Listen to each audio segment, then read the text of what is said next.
5 people left dead and half a dozen officers injured in a shooting by a man who was fired from his job. In national news tonight, 5 innocent people whose lives were stolen yesterday by their coworker are being honored.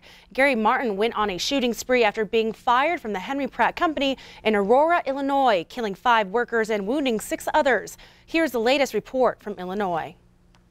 5 white crosses have been placed in the shadow of the Henry Pratt Company building. 5 male employees of Henry Pratt were shot and killed there Friday. Clayton Parks, the human resources manager.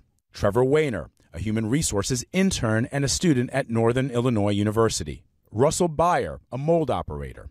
Vicente Juarez, a stockroom attendant and forklift operator. And Josh Pinkard, the plant manager, whose father told CBS News his son was talkative and loving. Gunman Gary Martin also shot at responding Aurora police officers, wounding 5 of them. Another male employee was also shot but is expected to survive. Kristen Zeman is Aurora's chief of police. Preliminary investigation indicates that the deceased victims were located in the same general area of the Henry Pratt facility.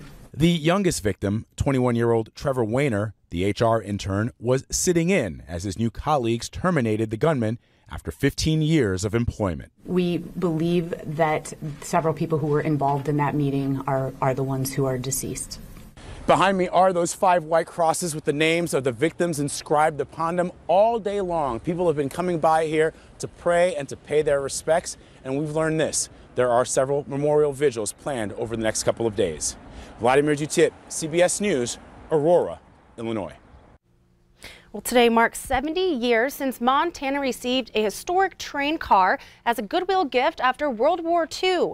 On February 16, 1949, the Merisi car was presented to the state legislature and governor in Helena. It was one of 49 boxcars full of gifts sent by the French to thank Americans for providing relief supplies after the war. The car sat at the Montana Historical Society for many years before it moved to the Montana Military Museum at Fort Harrison. Most recently, the museum has worked to restore the boxcar with help from local Boy and Girl Scouts. I think it's one of those things that's sort of forgotten. It recognizes our veterans.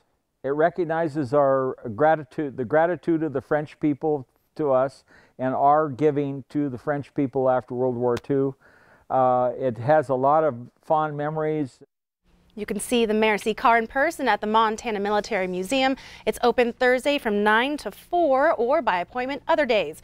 And when the weather warms up, the museum opens the car and visitors can see the exhibits inside. And join here now with Rob Griggs. More colds on the way? Yeah, the Merisi car is not going to be open tonight or tomorrow, that's for sure. Probably not Monday either. Okay. Yeah, so that's the bad news. I mean, it's still February. Let's take a look at the picture right now that we got from our friend James Haney. And he got the prettier side of this February weather. Amazing beauty.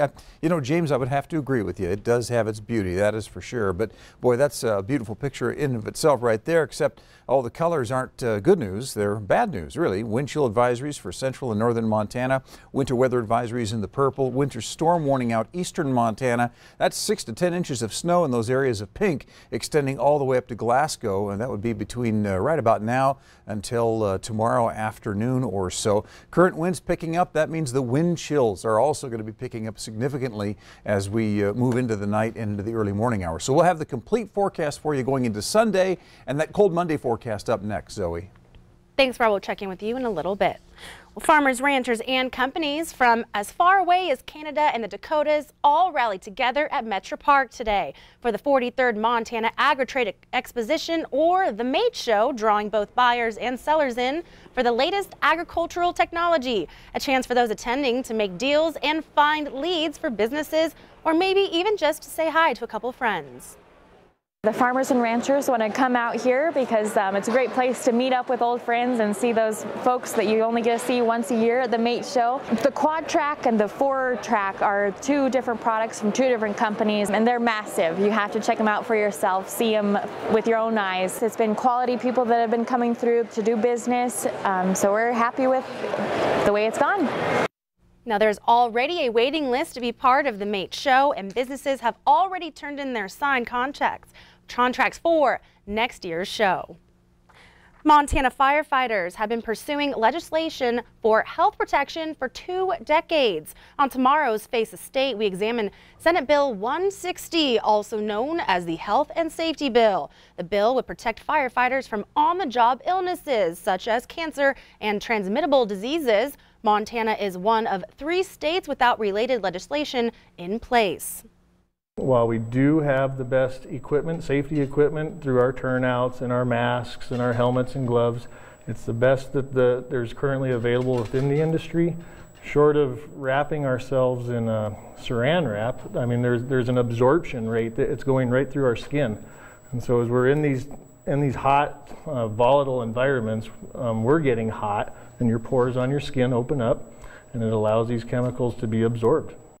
Opponents of the bill say they are worried about it being an unfunded mandate for Montana. We'll have more about Senate Bill 160 this Sunday on Face the State at 6:30 a.m. A chilling morning of nearly 16 degrees outside and a line of people bearing the cold, all for free dental work. Today, dentists in Billings volunteered their time and free services to about 400 people. Q2's David J. reports on Brewer Dental Center's 14th annual Dentistry from the Heart. And assistance rocks! Volunteers get ready for Dentistry from the Heart. It's amazing. It's our favorite day. Dr. Russell Homer says it takes about 15 dentists and 70 volunteers to provide the free dental work. You get to hear some stories, you get to hear life struggles from people, and then you get to be part of a solution. Getting someone out of pain, it's so gratifying. So they say the line went from the tent all the way along the sidewalk and along the building. They've taken care of all those people, and it's quite an efficient process to get people from the tent into the building. We've arranged for a heated tent to try to make it more comfortable. You know, we're getting so efficient at it that you don't have to get here the night before. You don't have to get here at 5 a.m. And Dr. Homer says the dentists see patients every 20 to 30 minutes in 35 rooms. The dental work includes a filling, extraction, or cleaning. Oh, it's very special because I'm on a fixed income and going to the dentist doesn't fit in my pocketbook very good. I think it's just fantastic. I mean, I don't have dental insurance. And they're very appreciative for the help. They give from the heart, but you can feel it. And it makes it special. It's just great. I mean, I think they must be wonderful people to do that. And a lot happens before seeing the patients. A lot of great volunteers behind the scenes that are setting up rooms, that are cleaning. And I love, even from our community, we get so much support. I just want to say thank you to Brewer Dental. If we could all say thank you in a way that I say thank you. I'm a hugger. I would love to hug everybody. Thank you for coming. David J., MTN News, Billings.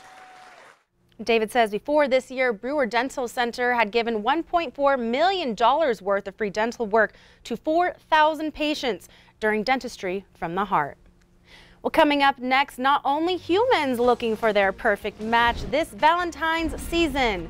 This next story will have you saying, "Moo yeah." And later in sports, it's Championship Saturday night. See if Huntley Project, Big Timber, and Plenty Coup could each sweep district titles. You're watching MTN News with Zoe Zandora, Storm Tracker Weather with Rob Griggs, and Sports with Casey Conlon. This is the 10 o'clock news on Q2, Montana's news leader.